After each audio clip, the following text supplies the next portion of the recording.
नमस्कार दोस्तों, मैं दीपक शुक्ला आपका स्वागत करता हूं आपके अपने YouTube channel A to Z banking information पर। दोस्तों, आज के वीडियो में हम आप सभी के बहुत ज़्यादा डिमांडिंग टॉपिक पर बात करने वाले हैं। आप में से बहुत सारे लोगों ने मुझे बहुत ज़्यादा कमेंट्स किए हैं कि सर, अगर हम अपने KCC खाते में प्रतिवर्ष सिर्फ ब्याज जमा करते रहें तो क्या हमें सब्सिडी का लाभ मिल जाएगा। यानी अगर हम अपने KCC खाते में मूलधन नहीं जमा कर पाते हैं और अगर हम प्रतिवर्ष उसका जितना ब्याज बनता है वो ब्याज जमा करते रहें तो मुझे 3% सब्सिडी का लाभ मिलेगा या नहीं मिलेगा। तो दोस्तों, आज के इस वीडियो में हम आपको इस पूरे विषय पर विस्तार से जानकारी देने वाले हैं। आपके सभी डाउट क्लियर हो जाएंगे। KCC से रिलेटेड जो भी आपके मन में सवाल हैं वो सभी कोशिश करूंगा कि दूर हो जाएं। दोस्तों, वीडियो पसंद आए तो वीडियो को एक लाइक करिएगा। साथ ही चैनल पर नए हैं, चैनल पर पहली बार आए हैं तो चैनल को सब्सक्राइब करके बेल आइकन को जरूर प्रेस कर लीजिएगा, ताकि जैसे हम इस तरह का कोई भी दूसरा वीडियो अपलोड करें तो उसका नोटिफिकेशन आपको सबसे पहले मिले। चलिए शुरू कर लेते हैं। दोस्तों, आप सभी को पता है कि रुपए 3 लाख तक का KCC लोन सरकार देश के किसानों को 7% की सालाना ब्याज दर पर उपलब्ध कराती है। उसमें भी उन किसानों को 3% सब्सिडी का लाभ मिल जाता है जो किसान 1 वर्ष के अंदर अपने KCC खाते में पूरी बकाया राशि को ब्याज समेत जमा कर देते हैं। यानी अपनी KCC खाते को वो नील कर देते हैं और उसके बाद फिर वो नेक्स्ट डे विड्रॉल कर सकते हैं। लेकिन अगर एक बार उन्होंने 1 वर्ष के अंदर उसे नील कर दिया, जीरो बैलेंस उसका कर दिया, जितना भी पैसा लिया था ब्याज समेत उसे पूरा वापस कर दिया, ऐसे लोगों को सरकार के द्वारा 3% की सब्सिडी दी जाती है। यानी तब ऐसे लोगों को सिर्फ 4% ब्याज ही पड़ता है रुपए 3 लाख तक के KCC लोन पर। लेकिन बहुत सारे ऐसे भी किसान भाई हैं जो 1 वर्ष के अंदर अपना पूरा बकाया जमा नहीं कर पाते हैं, तो वो लोग ये जानना चाहते हैं कि सर, अगर हम सिर्फ ब्याज जमा कर दें तो क्या हमें सब्सिडी का लाभ मिलेगा या नहीं मिलेगा। तो दोस्तों, अब मैं आपको वीडियो में विस्तार से बता देता हूं, आप लोग समझ पाएंगे कि ब्याज जमा करने से ही आपको सब्सिडी का लाभ मिल पाएगा या नहीं मिल पाएगा, और मिल पाएगा तो किन स्थितियों में मिल पाएगा, सब कुछ मैं अब आपको डिटेल से बता देता हूं। तो दोस्तों, यहां पर एक शर्त होती है। KCC का मतलब होता है, सरकार का जो निर्देश है वो ये है, जो गाइडलाइन है KCC की वो ये है कि जो भी किसान अपने KCC खाते से पैसा निकालता है वो 1 वर्ष के अंदर, 1 वर्ष पूरा ना होने पाए उसके 1 दिन पहले ही वो अपने KCC खाते में पूरी बकाया राशि को जमा कर दे। उसका खाता एक बार नील हो जाए, यानी जीरो हो जाए, हो सके तो क्रेडिट में कुछ बैलेंस चला जाए। अब मान लीजिए किसी किसान का 1,08,200 रुपये बकाया है।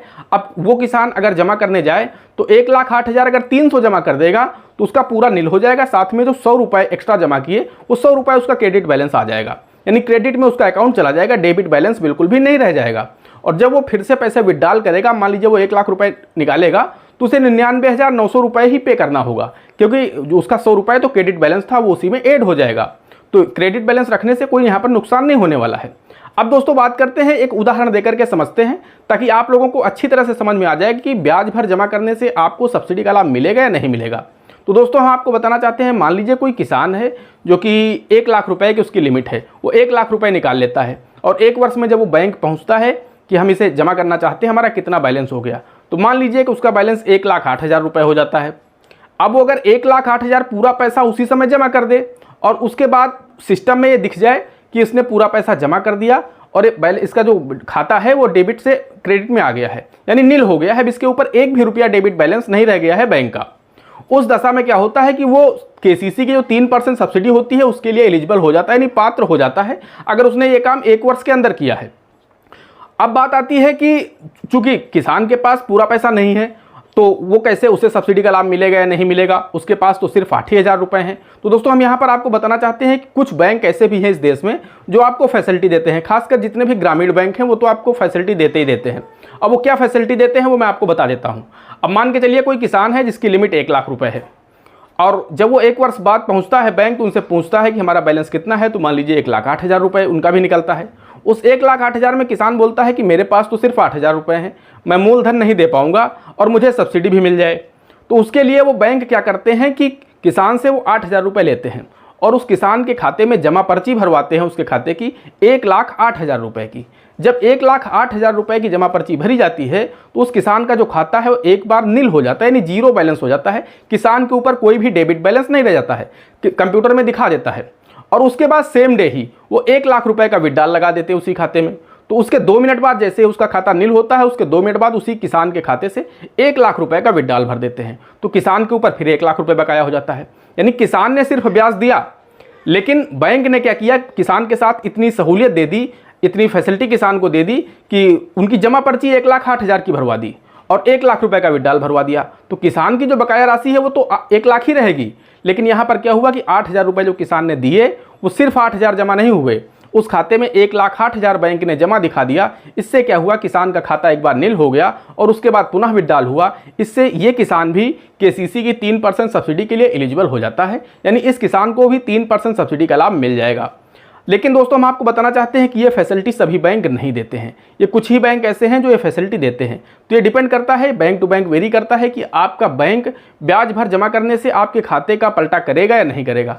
मेरा कहने का तात्पर्य यह है कि आपके खाते का पलटा यानी रोल ओवर या टर्नओवर जो भी आप समझते हो, अगर आप ब्याज लेकर गए हैं और बैंक ने उसमें ऐड करके जितनी भी बकाया राशि है उसको बढ़ा करके उसमें जोड़ करके आपके खाते में पूरा बैलेंस जमा करा दिया है, तो फिर दोस्तों आपको सब्सिडी का लाभ मिल जाएगा। और अगर आपका बैंक आपसे सीधे बोलता है कि जितना पैसा लाए हो उतना अपने केसीसी खाते में सीधे जमा कर दो, उतने की पर्ची भर के, उस स्थिति में आपको सब्सिडी का लाभ नहीं मिलेगा।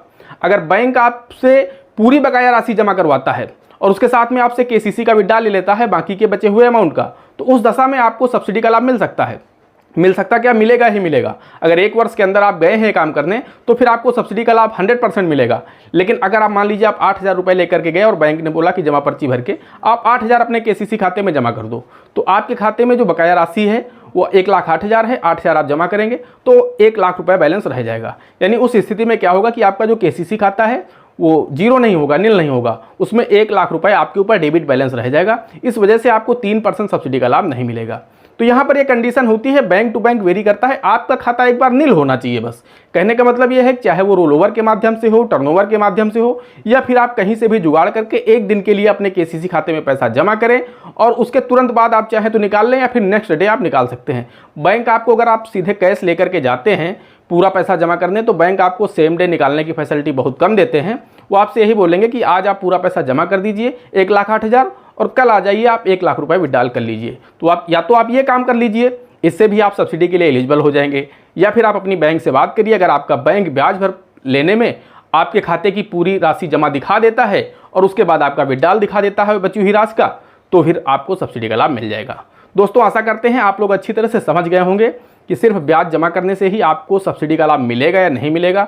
मैंने आपको बताया कि ये बैंक टू बैंक वेरी करता है, कुछ बैंक आपको फैसिलिटी देते हैं, कुछ बैंक आपको नहीं भी देते हैं। तो ये डिपेंड करता है कि आपका बैंक आपको ये फैसिलिटी देता है नहीं देता है। तो ये आपको देखना होगा कि आपके ब्याज जमा कर देने से ही आपको 3% सब्सिडी का लाभ मिल पाएगा या फिर नहीं मिल पाएगा।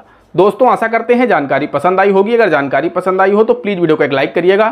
साथ ही चैनल पर नए हैं, चैनल पर पहली बार आए हैं तो चैनल को सब्सक्राइब जरूर करिएगा। दोस्तों आज के वीडियो में इतना ही, मिलते हैं अगले वीडियो में किसी अगले इंटरेस्टिंग टॉपिक के साथ। तब तक के लिए जय हिंद, जय भारत।